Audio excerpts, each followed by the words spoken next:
دنیا میں بہت سے رول ماڈلز پیش کیے جاتے ہیں، بعد از خدا بزرگ تو یہ قصہ مختصر، اللہ کے بعد سب سے بڑی ذات آپ صلی اللہ علیہ وسلم کی ہے۔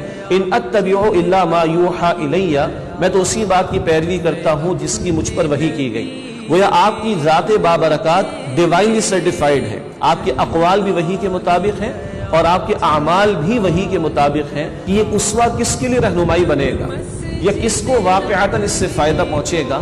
آگے اللہ نے کنڈیشن ایک شرط بیان فرمائی، لمن کان یرجو اللہ والیوم الآخر، جو اللہ اور آخرت کے دن کی امید رکھتا ہو، ورنہ رسول اللہ کی سیرت کا مطالعہ تو کافروں نے بھی کیا ہے۔ اب آپ پڑھیں نا کبھی لیبرٹائن کو، جو فرینچ اسکالر ہے، کیا خوبصورت اس نے بات کہی۔ وہ کہتا ہے مقاصد کی عظمت اور وسائل کی کمی اور نتائج کا حیرت انگیز ہونا، یہ تین اگر کرائٹیریا کی باتیں ہوں، مقاصد کی عظمت، وسائل کی کمی اور نتائج کا حیرت انگیز ہونا، تو بتاؤ کون ہے جو محمد صلی اللہ علیہ وآلہ وسلم کے قریب ہی دکھائی دیتا ہو۔ صحابہ کرام فرماتے ہیں اللہ کے پیغمبر ہمارے درمیان عام انسان کی طرح رہتے، اور اگر مدینہ شریف سے باہر سے کوئی آتا تو اس کو پوچھنا پڑتا بھائی کون ہے تم میں سے جنہوں نے نبوت کا دعویٰ کیا ہے، کون ہے؟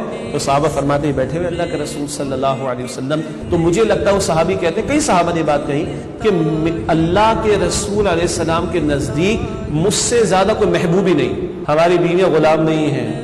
غلام کو کہا 70 مرتبہ بھی غلطی کرے تو معاف کر دینا، بیوی کا درجہ غلام سے بہت اوپر ہے۔ سپوز کرے آپ کے میرے گھر پہ رسول اللہ نوک کرے، دستک دیں، کیا فوراً اندر بلانا پسند کریں گے؟ جو ڈریس کوڈ ہے گھر کے اندر، جو کچھ اسکرینز پر ہے گھر کے اندر، جو کچھ بکس میگزینز کے اندر ہے گھر کے اندر، دکھانا پسند کریں گے؟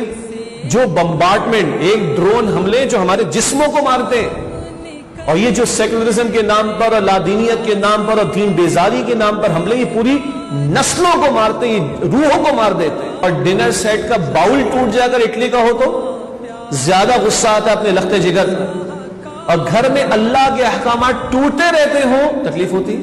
اور اے خاصان رسول وقت دعا ہے، امت پہ تیری آ کے آج اب وقت پڑا ہے، وہ دین جو بڑی شان سے نکلا تھا وطن سے، پردیس میں وہ آج غریب الغربا ہے۔ یہ جو ہم نے آیت شروع میں تلاوت کی، لقد کان لکم فی رسول اللہ اسوۃ حسنہ، یقیناً تمہارے لیے رسول اللہ صلی اللہ علیہ وسلم کی زندگی میں بہترین نمونہ موجود ہے۔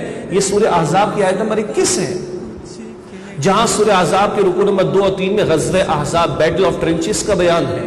ان دو رکوعوں کے درمیان میں یہ آیت آ رہی ہے۔ ان کی زندگی کو ہم پڑھیں، ان کے معمولات کو کسی درجے میں، رخ تو وہ ہونا، وہ تو بہت بڑی ہستی، مگر اللہ نے نمونہ ان کو ہی دیا ہے، نسبت تو لگے کہ ہاں یہ امتی ہے محمد رسول اللہ صلی اللہ علیہ وسلم کا۔ اللہ کے رسول کی فکر آخرت کا معاملہ اور اللہ کے رسول علیہ السلام کا اللہ کے ساتھ تعلق۔ تو ایک ہی بات جو بالکل آخری جملہ آپ کی حیات طیبہ کا، جب دنیا سے گئے ہیں تو ذوق و شوق کتنا ہے، اللہم فی الرفیق الاعلی، اللہ تیری طرف کہ تو ہی سب سے بڑا دوست ہے۔